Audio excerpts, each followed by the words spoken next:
The autumn wind swept through the narrow streets of Manhattan's financial district, carrying with it the scent of roasted chestnuts from a nearby vendor, and the promise of an early winter.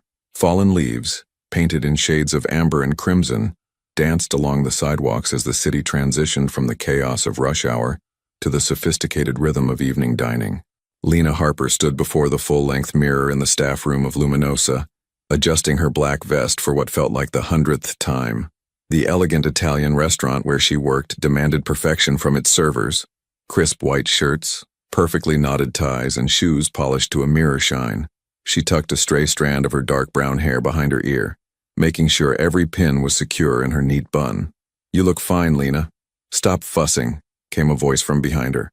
She turned to see Marcus, one of the senior waiters, leaning against the doorframe with an amused smile. At 45, he'd been working at Luminosa since it opened 12 years ago, and had taken Lena under his wing when she'd started 2 years prior. I know, Lena replied, smoothing down her vest one final time. "It's just, Mr. Caruso is always so particular about Friday nights." "Mr. Caruso is particular about every night," Marcus chuckled, walking over to check his own appearance in the mirror. "But Friday nights bring in the high rollers, and you know how he gets about maintaining our reputation." Lena nodded, taking a deep breath. At 26, she'd learned to navigate the demanding environment of upscale dining, though it never quite felt natural to her.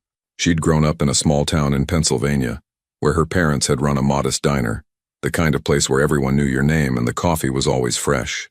This world of crystal chandeliers, prix-fixe menus with unpronounceable French names, and clientele who spent more on a single bottle of wine than she made in a week still felt foreign. But she needed this job. More than that, she needed the tips that came with it. "How's Emma doing?" Marcus asked, his voice softening as he mentioned Lena's younger sister. Lena's expression brightened despite the worry that always lingered in her eyes when she thought about her 19-year-old sister. "She's good. Started her new physical therapy routine this week. The doctors are optimistic about her progress." "That's wonderful news," Marcus said genuinely. He knew the weight Lena carried, had known since the night she'd broken down in the walk-in freezer during her first month, overwhelmed by the medical bills that seemed to multiply faster than she could pay them. "Yeah," Lena agreed, though her smile was tinged with exhaustion. "It's expensive, though. I picked up an extra shift on Sunday and I'm covering for Rachel on Wednesday." Marcus frowned. "Lena, you're already working 6 days a week. You need to rest sometimes."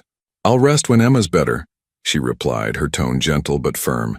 It was an argument they'd had before and one she always won through sheer determination. Before Marcus could respond, the sharp voice of Mr. Caruso echoed through the hallway. "Staff meeting in 2 minutes. Let's go, people." The staff room quickly filled with servers, busboys, and bartenders, all gathering for the pre-service briefing that Mr. Caruso insisted upon every evening. Giuseppe Caruso was a man in his late 50s, with silver hair slicked back and a personality that swung between charming host and exacting perfectionist, depending on the circumstance. "All right, listen up," Mr. Caruso began, clapping his hands together. "We have a full house tonight. All tables are reserved and we have several VIP guests. I need everyone at their absolute best. Antonio," he turned to the head chef who stood nearby, "how's the kitchen looking?" "Perfect, as always," Antonio replied with characteristic Italian confidence. "Good. Now section assignments." Mr. Caruso consulted his tablet. "Lena, you'll be taking tables 12 through 16 tonight. That includes the corner booth." Lena felt a small flutter of nerves. The corner booth was the most secluded table in the restaurant, positioned in an alcove with a view of the entire dining room. It was typically reserved for guests who valued privacy, celebrities, business executives conducting sensitive meetings, or, as Marcus had once joked, people planning either marriages or affairs. "The corner booth has been reserved by a Mr. Romano," Mr. Caruso continued. "Party of 4, 8 o'clock reservation. He's a new client but came highly recommended by one of our regulars. Make sure he receives impeccable service." "Of course, Mr. Caruso," Lena replied professionally. "Excellent. Everyone know their stations? Good. We open doors in 15 minutes. Take your positions." The staff dispersed, moving through the restaurant like a well-choreographed ballet.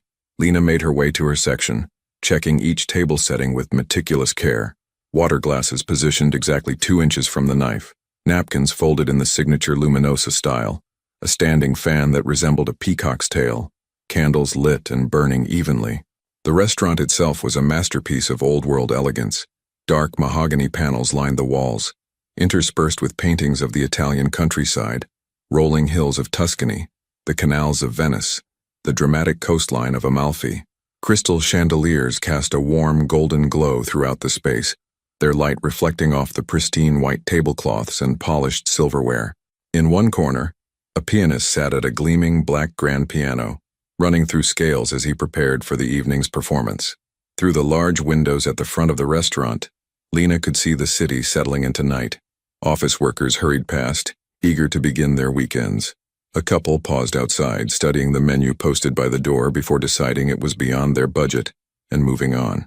Yellow cabs wove through traffic, their horns creating the constant urban symphony that Lena had grown accustomed to.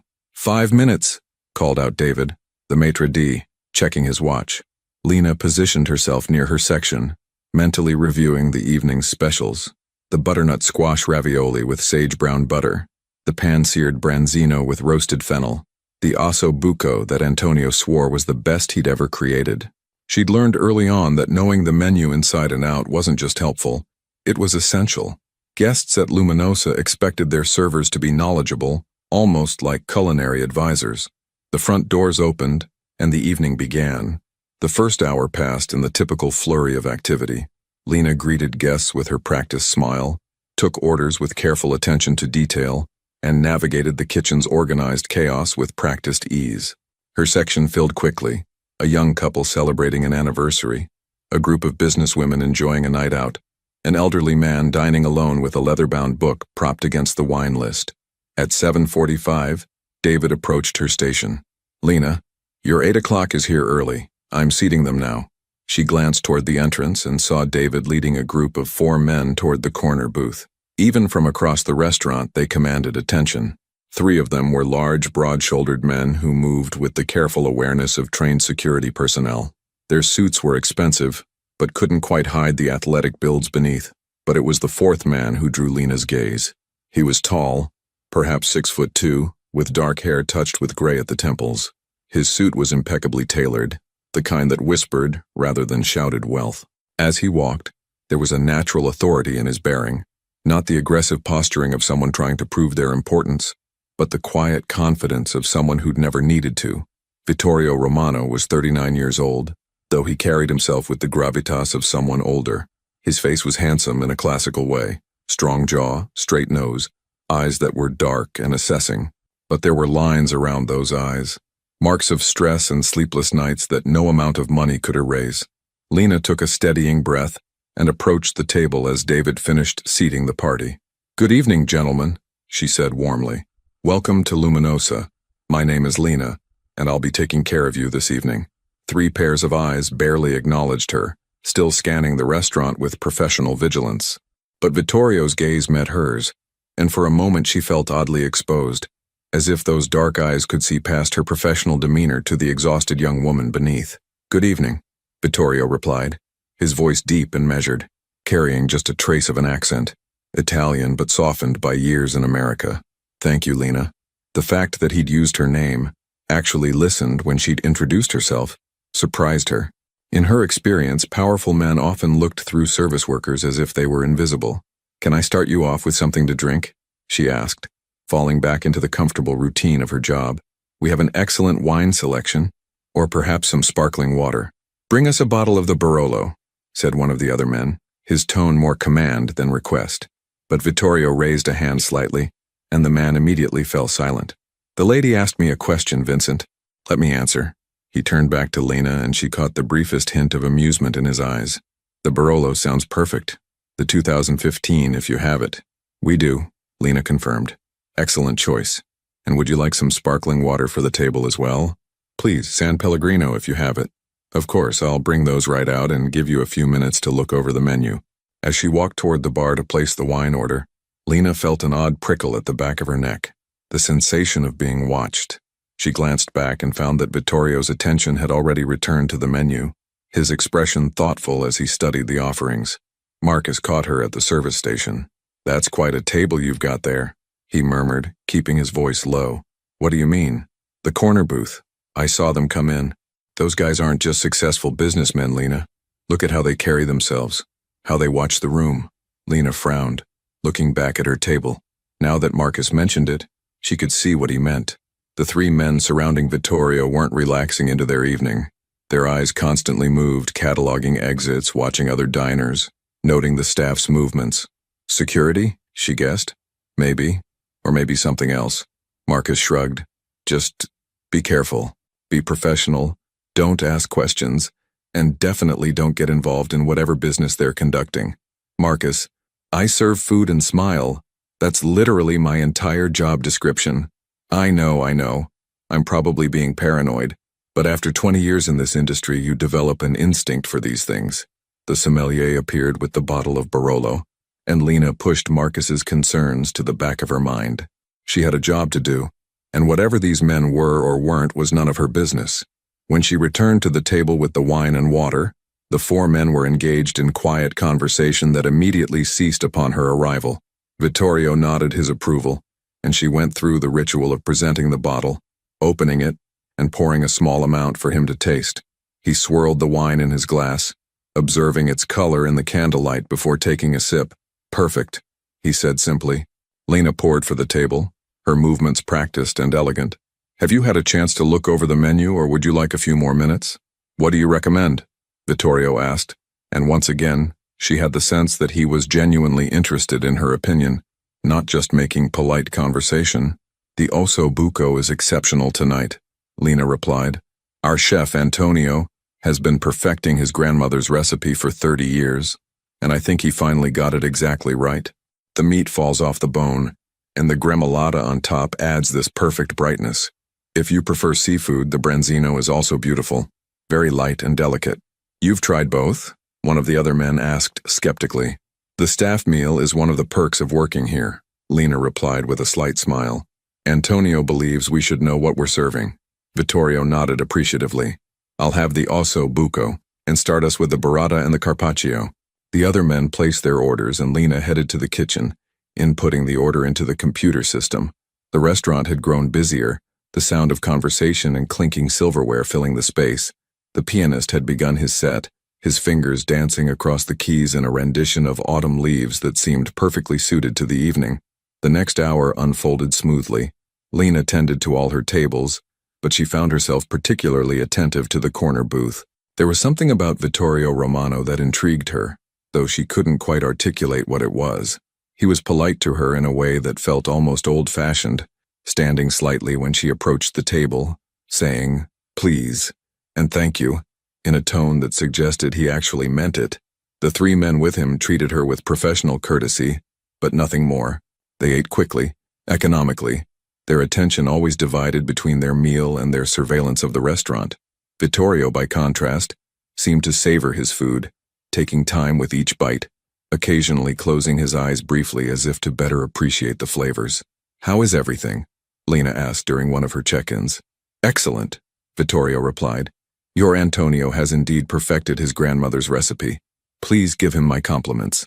"I will. Can I get you anything else?" "Another bottle of the Barolo, I think." And Lena. He waited until she met his eyes. "Thank you for the recommendation. You have good taste." It was a simple compliment, but something about the way he said it made Lena feel oddly flustered. She smiled, nodded, and retreated to place the wine order, wondering why her heart was beating a little faster than usual. At 9:30, the restaurant was at its peak. Every table was full. The noise level had risen to a pleasant hum of overlapping conversations, and the kitchen was operating at maximum capacity. Lena was balancing 3 plates on her arms, delivering entrees to table 14, when she noticed a change in atmosphere at the corner booth. The 3 men with Vittorio had tensed, their relaxed postures suddenly alert. Their eyes were all fixed on something near the entrance. Lena glanced over and saw 3 new men entering the restaurant. They were being greeted by David, but something about them set off the same alarm bells that Marcus had tried to warn her about earlier.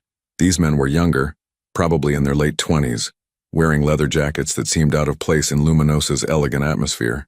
David looked uncomfortable, checking his reservation list with a confused expression. Lena delivered her plates, smiled at her guests, and made her way back toward her section. She was near the service station when she heard raised voices, not quite shouting, but aggressive enough to cut through the ambient noise of the restaurant. "I said we don't have a reservation under that name," David was saying, his professional composure starting to crack. "Perhaps you're thinking of a different restaurant. We're in the right place," one of the newcomers said. His eyes were scanning the dining room, searching. When his gaze landed on the corner booth, something flashed across his face. Recognition, and then something harder. Mr. Caruso had materialized beside David, his expression stern. "Gentlemen, if you don't have a reservation, I'm afraid we can't accommodate you this evening. We're completely booked." "That's fine," the man said, but he wasn't looking at Mr. Caruso. He was still staring at the corner booth where Vittorio had gone very still, his wine glass frozen halfway to his lips. Lena felt her stomach tighten with apprehension. Something was wrong. Very wrong. The three newcomers started walking into the restaurant, ignoring David's protests. The pianist, sensing the change in atmosphere, stumbled over a note and then stopped playing entirely. Conversations throughout the dining room began to falter as other diners noticed the disruption. At the corner booth, Vittorio's companions had risen to their feet, positioning themselves between their employer and the approaching men. The movement was subtle but unmistakable, protective, defensive. "Mr. Romano," one of the newcomers called out, his voice carrying across the now quiet restaurant. "We need to have a conversation." "Not here," Vittorio replied calmly, though Lena could see the tension in his jaw. "Not now. I think right here and right now is perfect. Mr. Caruso was frantically gesturing for someone to call the authorities, but everything seemed to be happening in slow motion. Lena stood frozen near her section, her mind racing. Other diners were beginning to realize something serious was happening. Chairs scraped as people started to stand. Conversations died completely, replaced by an ominous silence. The confrontation was unfolding near table 14, right in the center of Lena's section. The newcomers had stopped about 10 feet from the corner booth, blocked by Vittorio's companions. The tension was palpable, like a rubber band stretched to its breaking point. "You've got some nerve showing up at someone else's business," Vincent, the man who'd tried to order for Vittorio earlier, said. His hand had moved to his jacket, and Lena's heart nearly stopped when she realized what he might be reaching for. "Put your hand down, Vincent," Vittorio commanded, his voice sharp. "Not here. There are innocent people. Listen to your boss," one of the newcomers sneered. "Always so concerned about innocent people. That's always been your weakness, Romano." Lena didn't make a conscious decision about what happened next. Later, she wouldn't be able to explain what made her move, what instinct overrode her common sense and self-preservation. But in that moment, watching the situation spiral towards something terrible, she found herself stepping forward. She was carrying a tray, empty but solid metal. She'd picked it up from the service station without thinking, and now she moved toward the confrontation with no clear plan other than an overwhelming need to defuse the situation before someone got hurt. "Excuse me, gentlemen," she said, her voice remarkably steady despite the fear coursing through her. "I'm going to have to ask you to take this outside. You're disturbing our other guests." Every eye in the restaurant turned to her. The three newcomers looked at her with a mixture of surprise and contempt. Vittorio's companions seemed stunned, and Vittorio himself. His expression was unreadable, but his eyes held a warning. "Lady, you need to step back," one of the newcomers said. "This doesn't concern you." "Actually, it does," Lena replied, moving closer despite every instinct screaming at her to run. "This is my section. These are my guests, and you're creating a problem. So either take your business outside or I'm going to have to ask you to leave entirely." The absurdity of a waitress threatening these clearly dangerous men would have been comical under different circumstances, but there was something in Lena's voice, a firmness born of dealing with difficult customers, of standing up to bill collectors who called at all hours, of protecting her younger sister from anything and everything that threatened her. One of the newcomers laughed, a harsh sound. "You've got courage, I'll give you that, but this really isn't your fight." "She's right, though," Vittorio said, standing now.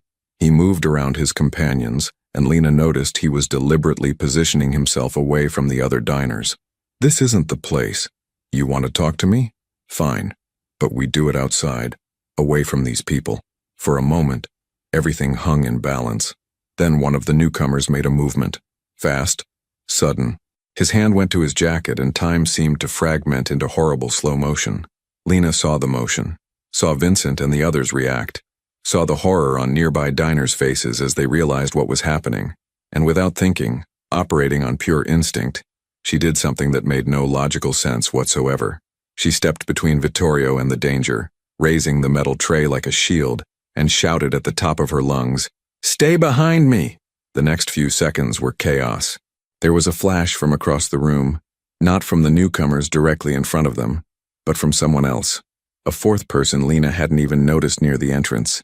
Something hit her tray with a metallic clang that reverberated through her entire body.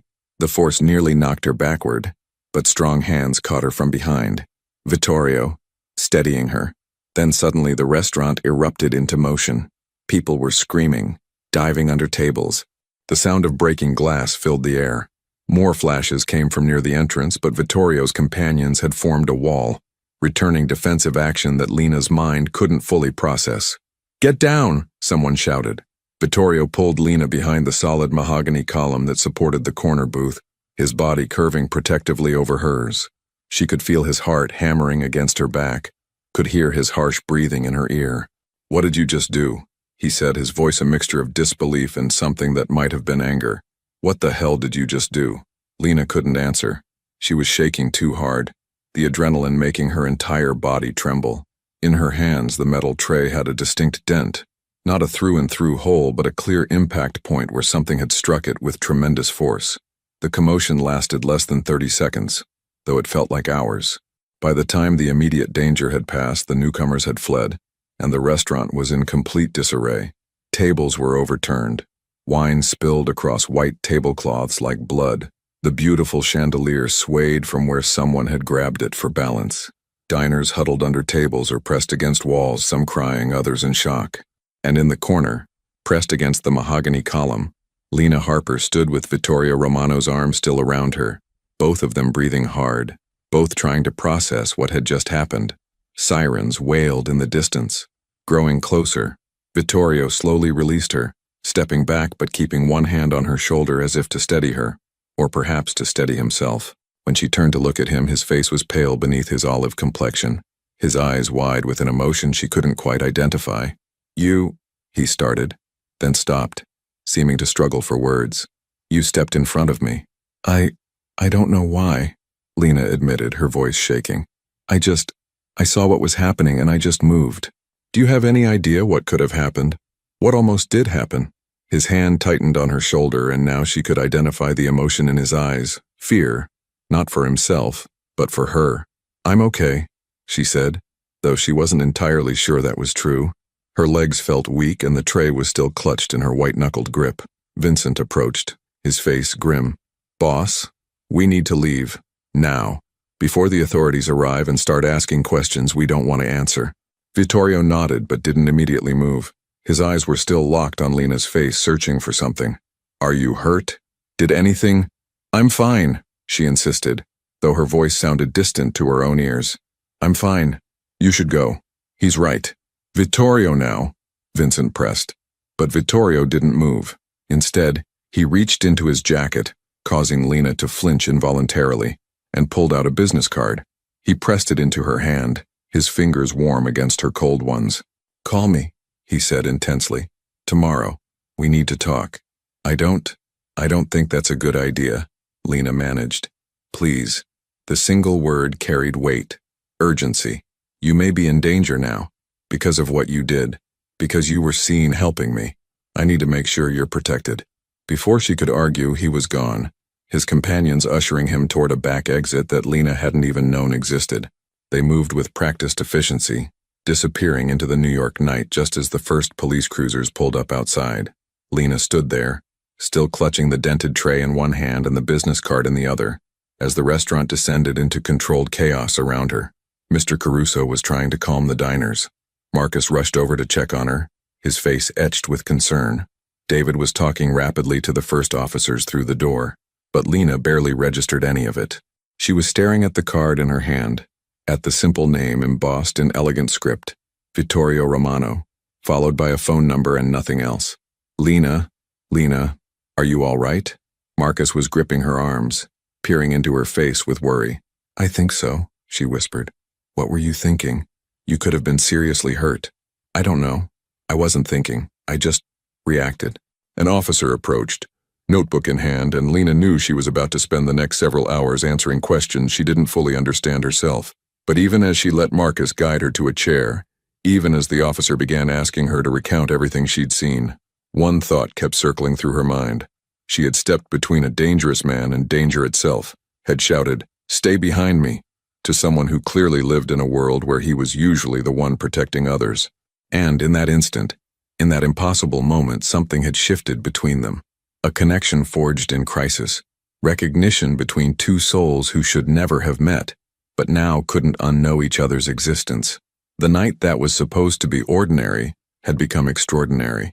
And as Lena looked down at the business card still clutched in her hand, she had the unsettling feeling that her life had just changed in ways she couldn't yet comprehend. Outside, the October wind continued to blow through Manhattan's streets, carrying fallen leaves and the promise of winter. The city moved on, indifferent to the small drama that had unfolded in one elegant restaurant.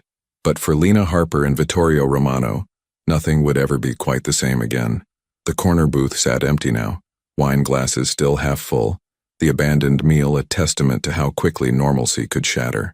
And somewhere in the night, Vittorio Romano sat in the back of a car speeding away from danger, touching his chest where a bullet would have struck if not for the quick action of a waitress he didn't know, trying to understand why a stranger had risked everything for him. Neither of them slept well that night. Both of them stared at phones. Lena at the business card, Vittorio at the report his people had compiled about the young woman who'd saved his life. And both of them wondered what came next, knowing that something irreversible had been set in motion, a story that was only just beginning. In the morning, the sun would rise over Manhattan as it always did, casting long shadows through the urban canyons. The city would wake, indifferent and eternal, and two people from impossibly different worlds would have to decide whether to walk toward each other or turn away. But that was tomorrow's decision. Tonight they both lay awake, replaying those crucial seconds when courage and instinct had overcome common sense, when a waitress had shouted, "Stay behind me," and changed both their destinies forever. Brooklyn, New York. The following morning, the weak morning sun filtered through the thin curtains of Lena's studio apartment, casting pale rectangles of light across the worn hardwood floor. She'd been awake for hours, sitting at her small kitchen table with a cup of coffee that had long gone cold, staring at the business card that seemed to burn a hole in her palm. Vittorio Romano. The name meant nothing to her yesterday. Today, after a sleepless night spent researching on her laptop, it meant far too much. Her phone buzzed for the 15th time that morning. Emma. She'd been calling since 6 a.m., having apparently seen something on the local news about an incident at an upscale Manhattan restaurant. Lena had been avoiding the calls, not ready to explain what had happened, partly because she didn't fully understand it herself. The apartment was small, barely 400 square feet, but it was clean and organized with the efficiency of someone who'd learned to make every inch count. A Murphy bed folded up against one wall. A tiny kitchenette occupied one corner. 2 burners, a mini fridge, a microwave that only worked on certain settings. Her clothes hung in a narrow closet, the door slightly ajar to reveal the same black vests and white shirts she wore to work. On the windowsill sat a collection of framed photos. Her parents, both gone 3 years now in a car accident that still felt surreal. Emma at her high school graduation, beaming despite the wheelchair. The 2 sisters together at Coney Island last summer. Lena pushing Emma's chair across the boardwalk, both laughing at something long forgotten. Lena rubbed her eyes, feeling the exhaustion settle into her bones. After the police had finished questioning her, after Mr. Caruso had sent everyone home with assurances that the restaurant would be closed for a few days, while they addressed the situation, after Marcus had insisted on riding with her in the cab back to Brooklyn, despite her protests that she was fine. After all of that, she'd come home and fallen down a rabbit hole of internet searches. Vittorio Romano wasn't hard to find, though the information about him was surprisingly sparse for someone who seemed to command such attention. There were business registrations, a legitimate import-export company, some real estate holdings, investments in various ventures throughout the city. On the surface, everything appeared above board, but it was the things not said that spoke loudest. The carefully worded news articles that mentioned his name in connection with alleged organized crime activities, before quickly adding that he'd never been charged with anything. The social media posts from journalists who covered the crime beat, dropping hints without ever making direct accusations. The Reddit threads speculating about New York's modern families and their legitimate business fronts. Lena wasn't naive. She'd grown up watching The Godfather with her father, had seen Goodfellas and The Sopranos, She recognized the signs, the patterns. Vittorio Romano was connected to something dark, something dangerous, regardless of whether it could be proven in court. And she'd saved his life. Her phone buzzed again. This time it was Marcus. "You okay? Need anything?" "Mr. C says take a few days off paid." She typed back, "I'm fine, thank you. We'll check in tomorrow." But she wasn't fine. Her hands had finally stopped shaking around 3 a.m., but her mind kept replaying those seconds. The flash, the impact against the tray, the feeling of Vittorio's arms around her as he pulled her behind the column, the look in his eyes afterward, that mixture of shock and something she couldn't quite identify. "You may be in danger now." His words echoed in her memory. At the time, she'd been too overwhelmed to fully process them. But now, in the harsh light of morning, they took on new weight. Had she really made herself a target by intervening? Did the men who'd come to the restaurant think she was connected to Vittorio somehow? A sharp knock at her door made Lena jump, sloshing cold coffee across the table. She grabbed a dish towel to mop it up, her heart racing. "Lena, it's me," Emma's voice. Relief flooded through her. She hurried to unlock the door, pulling it open to find her younger sister in her motorized wheelchair, her face a mixture of worry and exasperation. "You've been ignoring my calls," Emma said, wheeling herself into the apartment with practiced ease. At 19, she'd been using a wheelchair for 3 years, the result of the same accident that had taken their parents. Her legs had been crushed, the nerves damaged in ways that doctors were still trying to repair. But her spirit remained unbroken, her personality as fierce as ever. "I'm sorry," Lena said, closing the door. "I just needed some time to think." "Time to think? Lena, there was shooting at your restaurant. It's all over the news." Emma spun her chair to face her sister, green eyes, so like their mother's, blazing with concern. "Are you hurt? What happened?" "I'm not hurt. I'm fine. It was scary, but I'm okay." Emma studied her sister's face with the intensity of someone who'd learned to read every micro-expression, every tiny tell. "You're lying. Something else happened." "What aren't you telling me?" Lena sighed, moving to the kitchenette to make fresh coffee. "It's complicated." "Then uncomplicate it. I'm not leaving until you tell me everything." So Lena told her. Not everything. She left out the part about researching Vittorio afterward, the suspicions about who and what he really was. But she described the confrontation, the instinctive decision to intervene, the moment the tray had saved her from something terrible. Emma listened without interrupting, her expressions cycling through disbelief, horror, and finally settling on something that looked uncomfortably like anger. "Are you insane?" she said when Lena finished. "You stepped between armed men. Lena, you could have. "I know," Lena said quietly. "I know, but I wasn't thinking. I just reacted. That's the problem. You're always reacting, always putting yourself in danger for other people. Remember when you confronted that guy who was harassing Mrs. Chen at the bodega? Or when you physically blocked that debt collector from coming into the apartment? That's different. It's not different. You have this hero complex, this need to protect everyone, and it's going to get you hurt."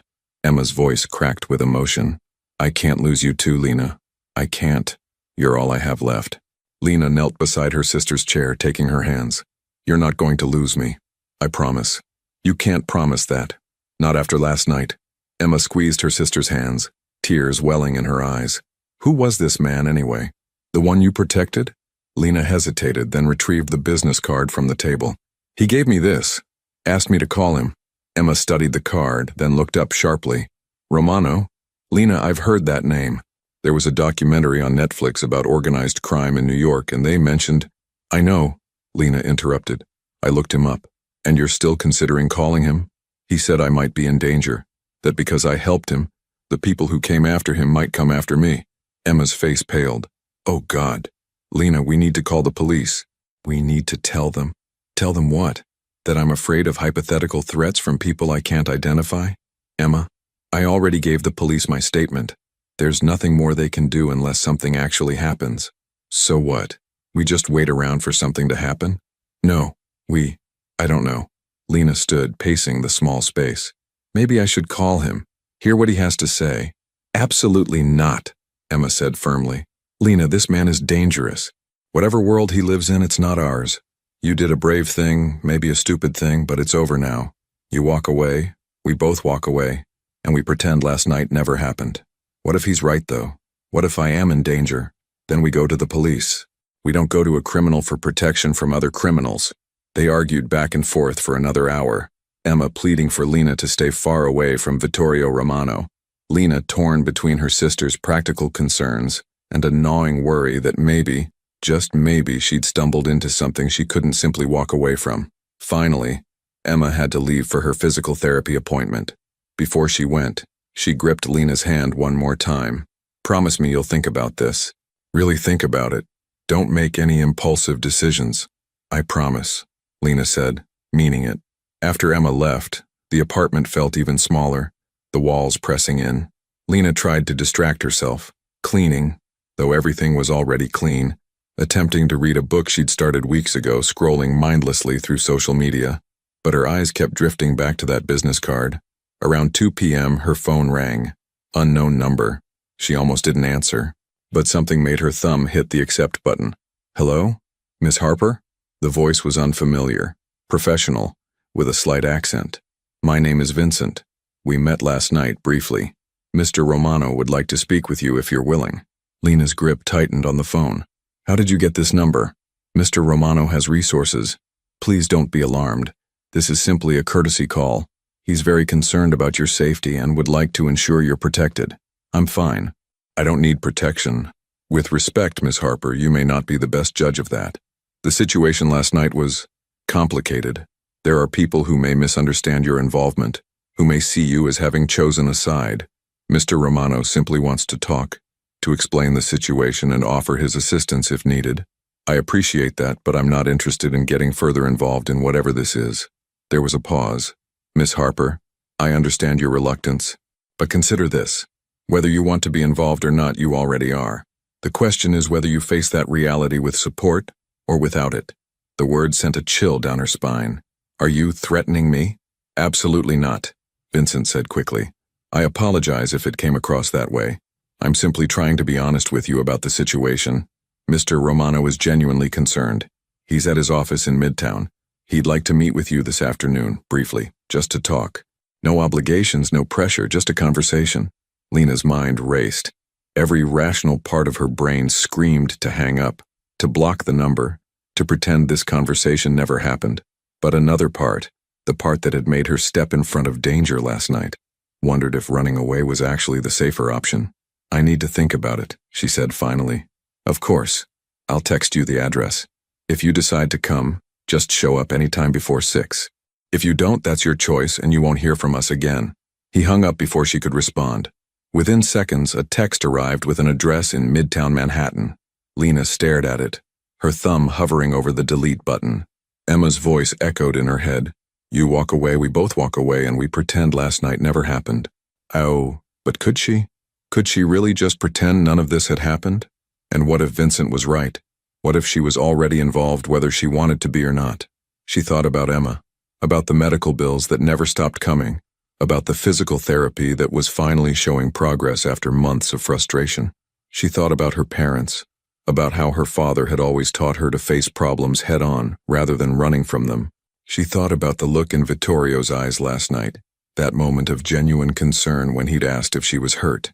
Before she could talk herself out of it, Lena grabbed her jacket and headed for the door.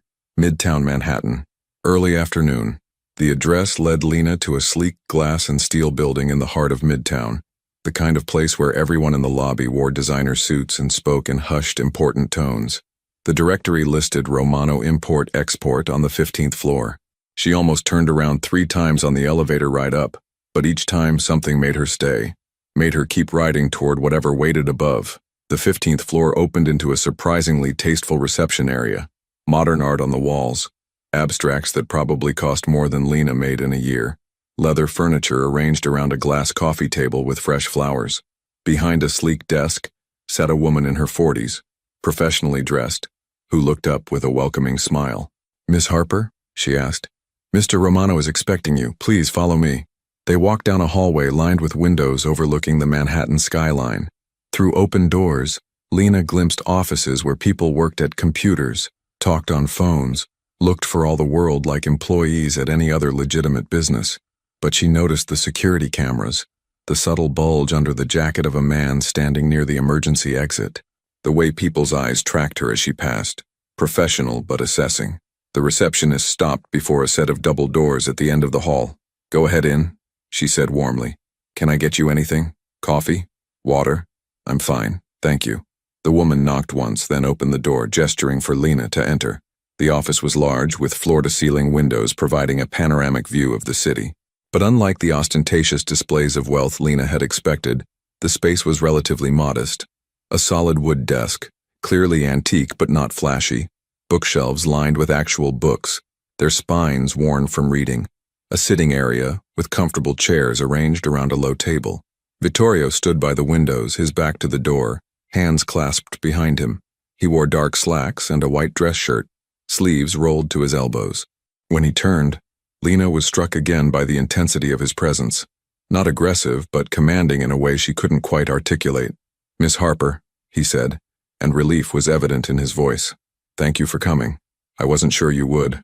"I almost didn't," Lena admitted, staying near the door. "But you did. That took courage. Please sit. Would you like anything?" "I'm fine." She moved further into the room but didn't sit, her body tense with nervous energy. Vittorio studied her for a moment, then nodded toward the sitting area. "Please, this will be easier if we're both comfortable." Reluctantly, Lena sat in one of the chairs. Vittorio took the one across from her, maintaining a respectful distance. "How are you feeling?" he asked. "Last night was traumatic. Have you been able to sleep?" "Not really," she admitted. "I keep replaying it in my head. That's normal. What you experienced, what you did, it's not something the mind processes easily." He leaned forward slightly, his expression earnest. "I want you to know that I'm deeply grateful for what you did, but I'm also concerned that my gratitude isn't enough to address the situation you may now find yourself in. Your friend Vincent said something similar, that I'm involved whether I want to be or not." Vittorio's jaw tightened. Vincent shouldn't have put it quite so bluntly, but he's not wrong. The men who came to the restaurant last night, they saw you protect me. In their world, that means something. It creates associations. What kind of associations? He was quiet for a moment, seeming to choose his words carefully. "I run several legitimate businesses, Miss Harper. Import, export, real estate, investments, everything legal, everything above board. But I also come from a certain background, a certain family, and there are people who see any success I have as a threat, who would like nothing more than to undermine everything I've built." "You're talking about organized crime," Lena said bluntly. Vittorio didn't flinch. "I'm talking about complicated family histories and ongoing business disputes that sometimes get resolved in unfortunate ways. What I am not talking about is involving you in any of it. But last night you involved yourself, and now I have a responsibility to ensure that doesn't come back to harm you." "How would it harm me? I was just a waitress who happened to be there. If only it were that simple." Vittorio stood, moving to the window. "The men who came last night were sending a message. They wanted to show they could reach me anywhere, anytime. Your intervention, heroic as it was, complicated their message, made them look weak, foolish. And in their world, that's unforgivable." Lena felt her stomach clench. "So what are you saying? That they'll come after me for making them look bad?" "I'm saying it's a possibility we need to take seriously." He turned back to face her. "Which is why I'd like to offer you protection. Nothing invasive, just having some of my people keep an eye on you, make sure nothing happens." "You want to have me followed?" "I want to keep you safe," he corrected. "There's a difference." Lena stood, agitation making her pace. "This is insane.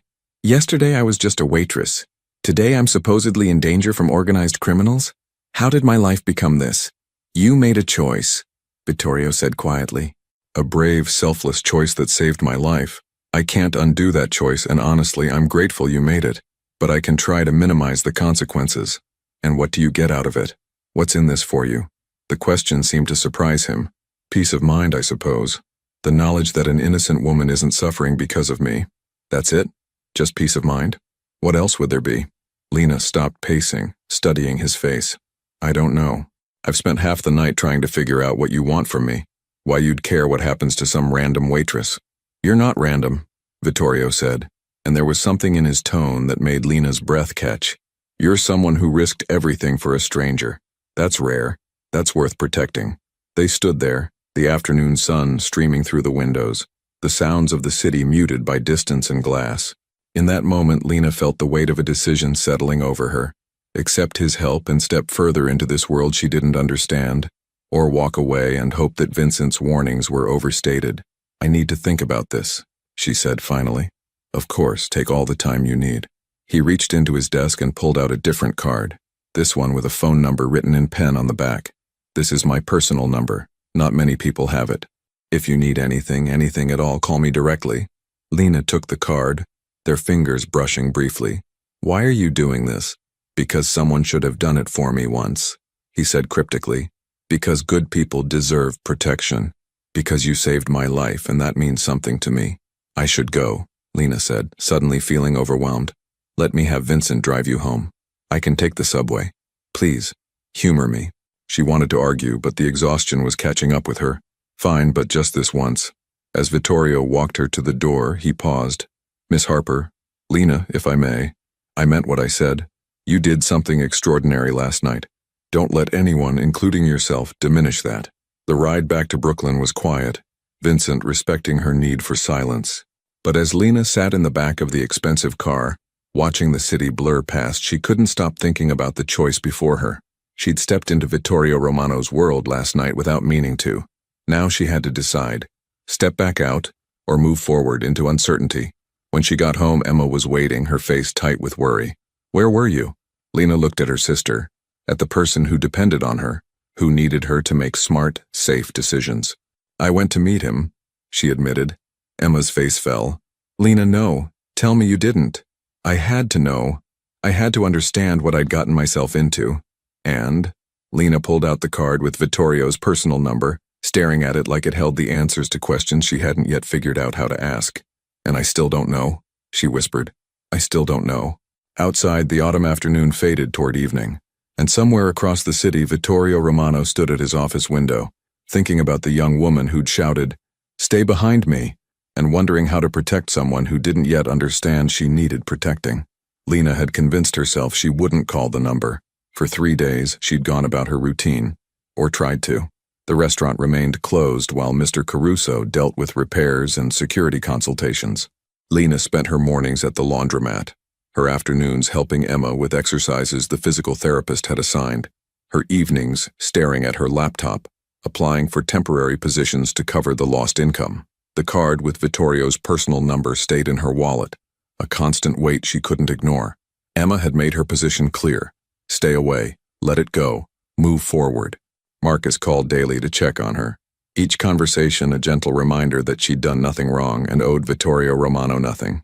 Even her therapist, a luxury she'd allowed herself after her parents died, suggested that maintaining distance was the healthiest choice.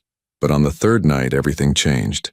Lena was walking home from the grocery store, 2 heavy bags cutting into her palms, when she noticed the car, a black sedan parked across the street from her building, engine running. She'd seen it there yesterday too, though she'd told herself she was being paranoid. Tonight, as she approached her building's entrance, she watched the car in the reflection of a shop window. 2 men sat in the front seat, their attention fixed on her building. Her heart began to race. She fumbled with her keys, dropping them once before managing to unlock the door. Once inside, she ran up the 3 flights of stairs to her apartment, bags forgotten in her panic. Through her window, she could still see the car, could see the glow of cigarettes as the men waited. With shaking hands, she pulled out her phone and dialed the number she'd sworn she wouldn't call. He answered on the second ring. Lena. Just hearing her name and his voice made her feel marginally safer, which terrified her almost as much as the car outside. There are men watching my building, she said without preamble. I don't know who they are, but they've been there for 2 days and I'm scared. Are you inside your apartment? His voice had gone sharp, focused. Yes, 3rd floor, facing the street. I can see them from my window. Lock your door. Don't open it for anyone except me. I'm sending people now, and I'm coming myself. 20 minutes. Vittorio. 20 minutes, Lena. Stay away from the windows. The line went dead. Lena stood frozen in her apartment, phone still pressed to her ear, realizing what she'd just done. She'd called him. She'd accepted his help. She'd crossed a line she couldn't uncross. Her phone rang again immediately. Emma. Hey, Lena said, trying to sound normal. Are you okay? You sound weird. I'm fine. Just tired. Liar. What's going on? Lena closed her eyes. She couldn't tell Emma about the car, about calling Vittorio. Not yet. Not until she knew what was happening. Really, Em? I'm just exhausted. Can I call you tomorrow? Lena, tomorrow, I promise. She hung up before her sister could argue, guilt twisting in her stomach. She hated lying to Emma, but how could she explain this? How could she explain that the world she'd tried so hard to stay out of had found her anyway? The next 20 minutes crawled by. Lena sat on her floor, away from the windows, listening to every sound in the building. Footsteps in the hallway made her jump. A door slamming somewhere below sent her heart racing. Finally, a firm knock at her door. Lena, it's me. Vincent is with me. She recognized Vittorio's voice immediately. Still, she looked through the peephole before opening the door. Vittorio stood in her hallway in dark jeans and a leather jacket, looking somehow both out of place and completely at ease. Vincent stood behind him, his expression professionally neutral. May we come in? Vittorio asked. Lena stepped back, letting them enter her small apartment. She watched Vittorio's eyes take in the space. The Murphy bed, the tiny kitchen, the photos on the windowsill. His expression remained carefully neutral, but she wondered what he saw, how her humble home compared to his world of glass offices and expensive cars. The car is gone, Vincent said, checking his phone. My guys identified the occupants. They left as soon as they spotted our people. Who were they? Lena asked. Vittorio and Vincent exchanged a look. Associates of the men from the restaurant, Vittorio said carefully. As I feared, they've taken an interest in you. What does that mean? What do they want? Information, most likely. They want to know who you are, whether you're connected to me, whether you know anything that could be useful to them. Lena sank onto her folded bed, her legs suddenly unsteady. This is really happening. This is actually happening. Vittorio knelt in front of her, his eyes level with hers. I'm sorry. I'm so sorry you're in this situation. But I meant what I said. I'll keep you safe. How? How do you keep me safe from people who are watching my home? By making it clear that you're under my protection. By making sure they understand that touching you would be a mistake they can't afford to make. And that works? They'll just back off? It should, Vincent interjected. Mr. Romano's protection means something. Most people won't risk violating it.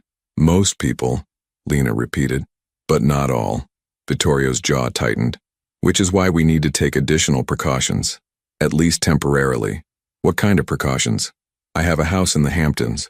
Private, secure, away from the city.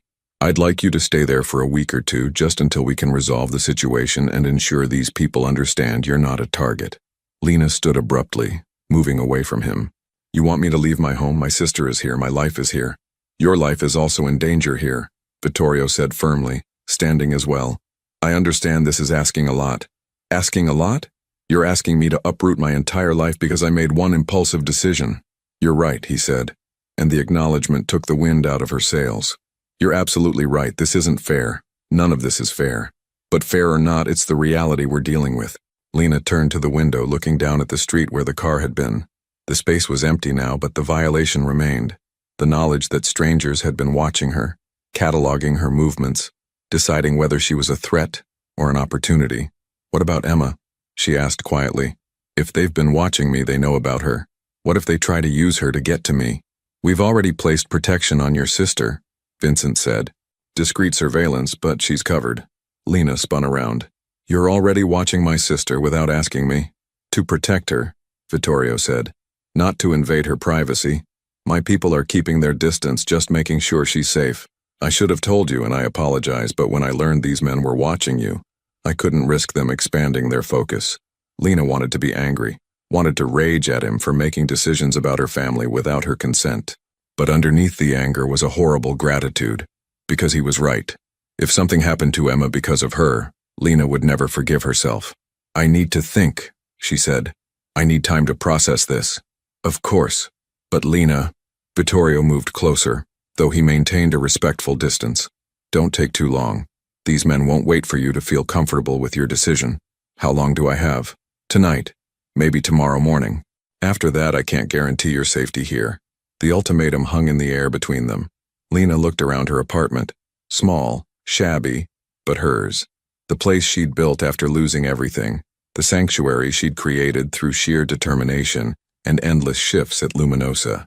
I'll need to talk to Emma, she said finally. I can't just disappear without explaining. We can arrange that, Vincent said. Would you like us to bring her here? Or would you prefer to go to her? Here. Give me an hour. Vittorio nodded. We'll wait outside. Give you privacy.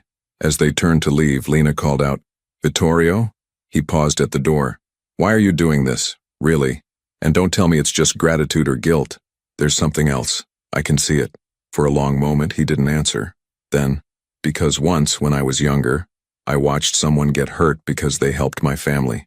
Someone innocent who didn't understand the world they'd stumbled into. I couldn't stop it then. I was too young, too powerless. But I'm not powerless anymore, and I'll be damned if I let history repeat itself. He left before she could respond, Vincent closing the door quietly behind them.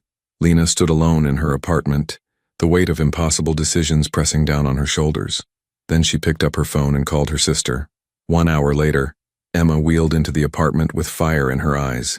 What's going on? Your message sounded urgent. Lena had spent the past hour rehearsing what to say, but faced with her sister's concerned expression, all her prepared words evaporated. I need to leave the city for a while, she said simply. What? Why? Lena, what's happened? So Lena told her everything. The phone call from Vincent, the car watching their building, Vittorio's arrival and his offer of protection, the house in the Hamptons. Emma listened in increasingly horrified silence. No, she said when Lena finished. Absolutely not. You're not going anywhere with these people. They were watching our building. Then we call the police, we file a restraining order. We do literally anything except running off with a criminal to his secret hideaway. It's not a secret hideaway, it's a house. I don't care if it's a mansion or a shack. Lena, listen to yourself. You're talking about leaving everything behind because some mob boss says you're in danger. Danger that exists because of him. I know that. Don't you think I know that? Lena's voice rose to match her sister's. But what choice do I have? Those men know where I live. They've been watching me. And now they know about you too. Emma's face went pale. Me? What do you mean they know about me? You're my family. Of course they know. Which is why Vittorio has people protecting you. He what? Emma's hands gripped the arms of her wheelchair. He's having me followed? Protected. There's a difference. No, Lena, there really isn't. Emma's voice cracked with emotion. This is insane. This entire situation is insane, and you're acting like it's normal. I'm not acting like anything. I'm trying to deal with a situation I never asked for. Then deal with it by going to the police, by getting real help. Not by running into the arms of the person who caused this mess. They stared at each other, both breathing hard, the accumulated stress and fear of the past days erupting between them. Finally, Lena spoke quietly. The police can't help me, Em. Not with this. You know how these things work. They can't do anything until something actually happens. Until someone actually hurts me. I'm not willing to wait for that. So instead you trust a criminal? I trust that he doesn't want me hurt. That's not the same as trusting him completely. But right now it's all I have. Emma's shoulders sagged, the fight draining out of her. What about me? What am I supposed to do while you're gone? Live your life, go to therapy, keep getting better. The protection on you will stay in place, discreet, at a distance, just to make sure you're safe. For how long? A week, maybe 2. Just until Vittorio can convince these people that I'm not a threat to them. And if he can't convince them? That was the question Lena had been avoiding, the possibility she didn't want to examine too closely. Then we'll figure something else out. Emma wheeled closer, reaching up to take her sister's hands. I'm scared, Lena. I'm scared of what's happening to you, of how you're changing. I'm not changing. You are. You're letting these people into our lives, into our family. And I'm terrified of where this ends. Lena knelt beside her sister's chair, their foreheads touching the way they used to when they were children, and one of them was afraid of the dark. I'm scared too, Lena whispered. But I'm more scared of something happening to you because of me. If removing myself from the city keeps you safe, then it's what I have to do. They stayed like that for a long moment, 2 sisters facing an impossible situation, drawing strength from each other the way they had since their parents died. Finally, Emma pulled back. How do I reach you? I'll call you every day, and if anything happens, if you need me for any reason, I'll come back immediately. Promise? Promise. After Emma left, after another round of tearful hugs and extracted promises to be careful, Lena sat alone in her apartment and allowed herself to cry. For the life she was leaving behind, even temporarily. For the innocence she'd lost the moment she'd stepped between Vittorio and danger. For the sister she was leaving behind, despite every instinct screaming at her to stay. When Vittorio knocked again an hour later, she'd packed a small bag and was ready to go. Are you sure about this? he asked, seeing her red-rimmed eyes. No, but I'm doing it anyway. The Hamptons, late evening. The drive took 2 hours, city giving way to suburbs, giving way to the exclusive coastal enclaves of Long Island's East End. Lena sat in the back of Vittorio's car, a different vehicle than the one Vincent usually drove, something expensive but understated, and watched the landscape change through the tinted windows. Vittorio sat beside her, maintaining a respectful distance, occasionally taking phone calls that he kept brief and cryptic. Vincent drove, his eyes constantly checking mirrors, taking occasional detours that Lena realized were meant to ensure they weren't followed. "Tell me about your sister," Vittorio said during one of the quiet stretches. Lena glanced at him, surprised. "Why?" "Because she's clearly important to you. Because understanding what matters to people helps me protect them better." It was a practical answer, but Lena sensed something else beneath it. Genuine curiosity, perhaps even empathy. "Emma's 19, she began slowly. "She was 16 when our parents died in a car accident. She was in the car with them, spent 6 months in the hospital, had 8 surgeries on her legs. The doctors say she might walk again someday with enough therapy and maybe one more surgery. But it's expensive and there are no guarantees." "That's why you work so many shifts," Vittorio said, understanding dawning in his eyes. "That's why I work every shift I can get. The insurance covered some of it, but not enough. Never enough. I'm her legal guardian, her only family. If I don't take care of her, no one will." "You've been doing this alone for 3 years? What choice do I have?" Vittorio was quiet for a moment. "You could have refused my help, stayed away like your sister wanted. But you're here because you're trying to protect her. I'm here because men were watching my apartment and I was scared. You're here because you put your sister's safety above your own comfort. That's what parents do, what guardians do." He turned to look at her directly. "What good people do." Lena didn't know how to respond to that, so she turned back to the window, watching the darkened landscape roll past. They arrived at the house just before midnight. Lena had expected something ostentatious, a mansion with columns and gates, something out of a movie about rich criminals. Instead, the house was large but tasteful, a modern beach house with clean lines and walls of glass facing the ocean. Security was present but subtle, cameras hidden in landscaping, a fence that looked decorative but was clearly reinforced, lights that illuminated the property without being harsh. "It's beautiful," Lena said despite herself. "It was my mother's," Vittorio replied, a note of sadness in his voice. "She loved the ocean, said it reminded her of Italy." He led her inside, Vincent disappearing to check the perimeter. The interior continued the theme of understated elegance. Comfortable furniture, art that looked chosen for love rather than investment, books on shelves that showed signs of being read. "You'll stay in the guest wing," Vittorio said, leading her down a hallway. "Private bedroom and bathroom, small sitting area. There's a kitchen if you want to cook, but we have someone who comes in to prepare meals. Whatever you need, just ask." He opened a door to reveal a spacious room with a large bed, windows overlooking the ocean and a door leading to what appeared to be a generous bathroom. "It's too much," Lena said.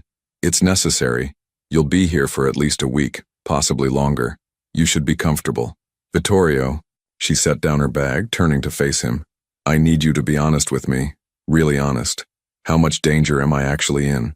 He met her eyes, and she saw him make a decision, to trust her with the truth. "Moderate to high," he said finally. "The men who came to the restaurant work for the Castellano family. They've been trying to expand their territory, take over some of my business operations. The restaurant was supposed to be a message, a show of force. Your intervention disrupted that message and made them look weak. In our world, weakness is dangerous. Our world.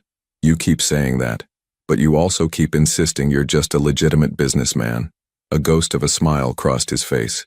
"I am a legitimate businessman. I'm also the son of Salvatore Romano, who was many things, not all of them legal. I've spent the past 10 years trying to separate myself from that legacy, to build something clean. But the past doesn't let go easily, and there are people who refuse to believe I've changed." "Have you? Changed?" He was quiet for a long moment. "I like to think so. I don't do the things my father did. I don't hurt people, don't traffic in the things he trafficked in. But I'm not naive enough to think my hands are completely clean. The money that built this house, that funds my businesses, some of it came from my father, and there are still obligations. Relationships I can't completely sever without causing problems." It was the most honest he'd been with her, and Lena appreciated it even as the reality of it settled over her like a weight. So when this is over, when the Castellanos or whoever back off, then what? I just go back to my life and pretend none of this happened? That's the goal. And if they don't back off, then we find another solution. But let's deal with one problem at a time. He moved toward the door, then paused.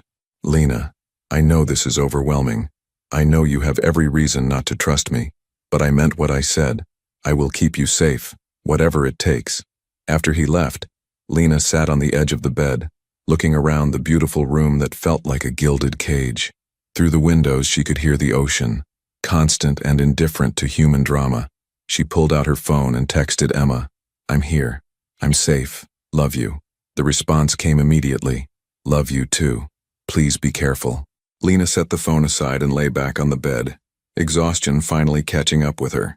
Tomorrow she would think about what came next, about how to extricate herself from this situation, about whether she'd made a terrible mistake by coming here. But tonight, for the first time in 3 days, she felt safe enough to sleep. Down the hall, Vittorio stood in his own room, looking out at the same ocean, thinking about the young woman who'd saved his life and wondering how to save hers without pulling her deeper into a world she should never have touched. Outside, the waves rolled in, eternal and unchanging, while inside, two people from different worlds tried to navigate the impossible distance between them. The days had developed a strange rhythm.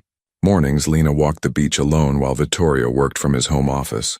Afternoons, they somehow ended up in the same spaces, the kitchen, the library, the terrace overlooking the ocean. Evenings brought conversations that grew increasingly personal, walls slowly crumbling between them. Tell me about before, Lena said one night as they sat on the terrace, the sunset painting the sky in shades of amber and rose. Before? Before all this.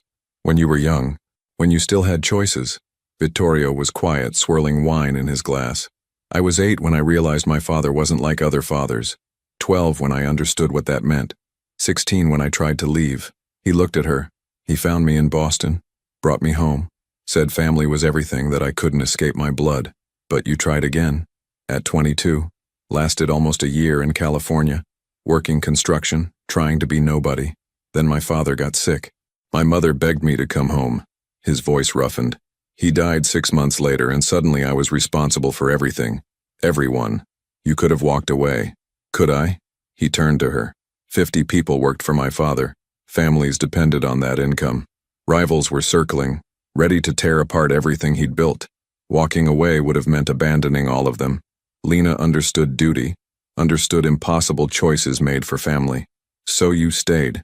I stayed. But I tried to change things slowly. Move toward legitimate business. It's been 10 years and I'm still trying. Is it working? Some days I think so. Others, he gestured at the house, at their situation. Others remind me that the past never really lets go. Their fingers brushed on the armrest between them and neither pulled away. Inside, Vincent watched through the window, his expression troubled.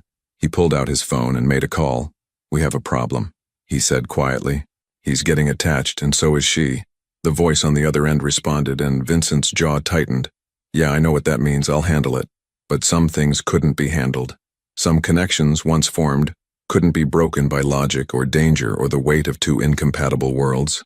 Outside, Lena and Vittorio sat in companionable silence, watching night fall over the ocean, neither quite ready to acknowledge what was growing between them, or what it would cost them both. The call came at dawn. Lena woke to the sound of raised voices down the hall. Vittorio arguing with someone, his tone sharp with anger she'd never heard before. She pulled on a robe and stepped into the hallway just as Vincent emerged from Vittorio's office, his face grim. What's happening? She asked. Get dressed, Vincent said. Comfortable clothes. We may need to move quickly. Fear spiked through her.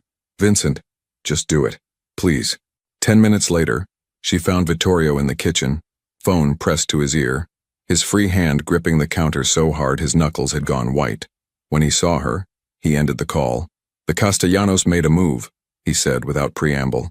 They took Marco, Vittorio's lieutenant, the man who'd been kind to Lena at the restaurant, who'd checked on her welfare multiple times during her stay. Her stomach dropped. Took him where? We don't know yet, but they sent a message. They want to meet, want me to come alone, unarmed, to a location they'll provide. His jaw clenched. They're using him as bait. Then you can't go. It's obviously a trap. I don't have a choice. Marco's family. He's been with me since we were teenagers. I can't abandon him. So what? You just walk into their trap and hope for the best? Vittorio turned to her, and she saw something in his eyes she hadn't seen before. Not fear for himself, but a deep weariness. I've been doing this dance my whole life, Lena. Sometimes you have to step into the trap to spring it on your own terms. That's insane. That's survival. Vincent entered, tablet in hand. They sent the location. Warehouse in Red Hook, 2 hours from now. And, boss? He hesitated. They specifically said if you bring the girl, they'll let Marco go without incident. The room went silent. Me? Lena's voice came out small. Why would they want me? Because you're leverage, Vittorio said flatly. They think if they have you, they can control me, make me agree to their terms. He shook his head violently. Absolutely not. That's not happening. But if it saves Marco, no. The force of his voice made her step back. I won't trade your safety for his. I won't. It's not your choice to make, Lena said quietly. Vittorio stared at her. What are you saying? I'm saying Marco's in danger because of me. Because I stepped into your world that night. If I can help get him out, by putting yourself in danger, Lena, you don't understand what these men are capable of. Then explain it to me. Make me understand. He moved closer, his intensity almost overwhelming. They'll use you to break me, to force me into giving up territory, business, maybe my life. And when they're done using you, they'll dispose of you because you're a witness, because you're a liability, because that's what they do. His hands came up to frame her face, gentle despite the desperation in his eyes. I can't let that happen, I won't. And I can't let someone suffer because of me, Lena said. I won't. They stood frozen, the morning light streaming through the windows. Two people from different worlds facing an impossible choice. There might be another way, Vincent said carefully. If we bring Lena but have our people positioned around the warehouse, we could control the situation. Make them think they're getting what they want while we extract Marco and ensure everyone gets out safely. Too many variables, Vittorio said. Too much that could go wrong. Everything about this could go wrong, Lena pointed out. But doing nothing guarantees Marco gets hurt. At least this way. We're trying. Vittorio looked at her for a long moment and she saw the war playing out behind his eyes. Between the man who'd spent his life protecting what was his and the man who was learning to let someone else make their own choices. If we do this, he said finally, you follow my lead. Exactly. No improvisation, no heroics. The moment I say run, you run. Understood? Lena nodded. Understood. Red Hook, Brooklyn, late morning. The warehouse loomed against the gray sky, its windows broken, walls covered in faded graffiti. The area was industrial and largely abandoned, the perfect place for a confrontation no one wanted witnesses to see. 3 cars waited in the lot. The Castellanos were already there. Last chance to change your mind, Vittorio said, as Vincent parked 50 yards away. Lena's heart hammered against her ribs, but she kept her voice steady. Let's get Marco and go home. They exited the car, Vittorio keeping Lena slightly behind him as they approached. Vincent stayed with the vehicle, hand near his jacket, eyes scanning for the backup Vittorio had positioned around the perimeter. The warehouse door opened, and 2 men emerged, followed by a third. Anthony Castellano himself, late 50s, gray hair, expensive suit that looked wrong in the decrepit surroundings. Romano, he called out, prompt as always. And you brought the girl. How considerate. Where's Marco? Vittorio demanded. Inside. Unharmed for now. We're not animals. We just want to talk business. Then let's talk. Let Marco go, and we'll discuss whatever terms you're proposing. I don't think so. First, the girl comes with us. Insurance, you understand. Then we talk. That wasn't the deal, Vittorio said, his voice dangerous. The deal is whatever I say it is. You're not exactly negotiating from a position of strength. Lena felt Vittorio's hand grip her wrist. A warning, a plea to stay behind him. But she could see Marco through the warehouse door now, sitting in a chair, his face bruised but alive. She made a choice. I'll go with you, she said, stepping forward before Vittorio could stop her. But you let Marco go first, that's the deal. Anthony smiled, and it wasn't pleasant. The waitress has courage. I can see why you like her, Romano. Lena, no, Vittorio started. It's okay, she said, meeting his eyes. Trust me. What happened next unfolded in seconds. Anthony nodded to his men, and they brought Marco out. shoving him toward Vittorio. At the same moment, Lena walked forward toward the Castellanos, heart pounding but step steady. She was halfway between the two groups when she heard it. Sirens. Multiple sirens, growing rapidly closer. Anthony's face darkened. "What did you do?" "Nothing," Vittorio said, but Lena could hear the confusion in his voice. He hadn't called the authorities, that wasn't how their world worked. But Lena had. The night before, unable to sleep, she'd made a decision. She'd called a number she'd kept from that first night at the restaurant. Detective Sarah Chen, who'd been kind during questioning, who'd given Lena her card and said to call if she ever needed help. Lena had told her everything. About the Castellanos, about Marco, about the meeting. She'd asked the detective to wait until they had Marco safe, then move in, to end this cycle before more people got hurt. "You set us up," Anthony snarled, pulling a weapon. Everything happened at once. Vittorio lunged forward, grabbing Lena and pulling her behind a concrete barrier as police vehicles flooded the lot. The Castellanos scattered, some running, others raising hands in surrender. Gunfire erupted, not from Vittorio's people but from the authorities, warning shots that sent everyone diving for cover. "What did you do?" Vittorio demanded, his body covering Lena's as chaos erupted around them. "What I had to," she said. "I'm sorry, I'm so sorry, but this couldn't continue. People were going to keep getting hurt. Do you have any idea what you've done? What this means? It means it's over. The cycle, the violence, all of it. It's over." The standoff lasted 20 minutes. When the dust settled, Anthony Castellano was in custody, along with most of his men. Marco was safe, receiving medical attention, and Vittorio stood with Lena behind the barrier, both unhurt, both facing an uncertain future. Detective Chen approached, her expression professional but not unkind. "Mr. Romano, Miss Harper, we'll need statements from both of you." "Am I under arrest?" Vittorio asked. "That depends on what we find and what you tell us. But Miss Harper's cooperation has been noted. If you're willing to help us as well, to testify about the Castellanos' activities, things might go easier for you." Vittorio looked at Lena, betrayal and understanding warring in his eyes. "You planned this. I couldn't let you keep living this way. Couldn't let myself become part of it." Tears streamed down her face. "I'm sorry. I know you'll probably hate me for this, but I couldn't see another way." For a long moment, he didn't speak. Then slowly, his hand came up to wipe a tear from her cheek. "I don't hate you," he said quietly. I think maybe you just saved me." Again. 3 months later, Lena stood at the window of Luminosa, now reopened and busier than ever. The publicity from the incident had brought curious diners, though Mr. Caruso had been adamant about not exploiting the tragedy for profit. Still, business was good. Her phone buzzed. A text from an unknown number. Outside. "Can we talk?" She looked through the window and saw him, Vittorio, standing on the sidewalk in a simple coat, hands in his pockets, looking uncertain in a way she'd never seen before. Her shift was ending. She grabbed her jacket and went out to meet him. "Hi," he said. "Hi." They stood awkwardly, months of separation making strangers of two people who'd once shared impossible intimacy. "I testified," he said. "Gave them everything on the Castellanos. They're going away for a long time. I heard. I also heard you're cooperating with the restructuring of your businesses. Full audits, legitimate operations only. Seemed like the right time for a fresh start." He smiled slightly. "Someone once told me that sometimes you have to break the cycle yourself. How's Marco?" "Good. Angry at me for the danger I put him in. Grateful to you for ending it. He sends his regards." "And you?" Lena asked. "How are you?" "Honestly, I don't know. Everything's changed. Everything I built, everything I was, it's all different now. Some days I don't know who I am without all the baggage. Maybe that's the point. Maybe now you get to find out." They walked together, no destination in mind, just moving through the city as the evening settled around them. Two people who'd saved each other in different ways, who'd stepped into danger, and somehow found something worth protecting.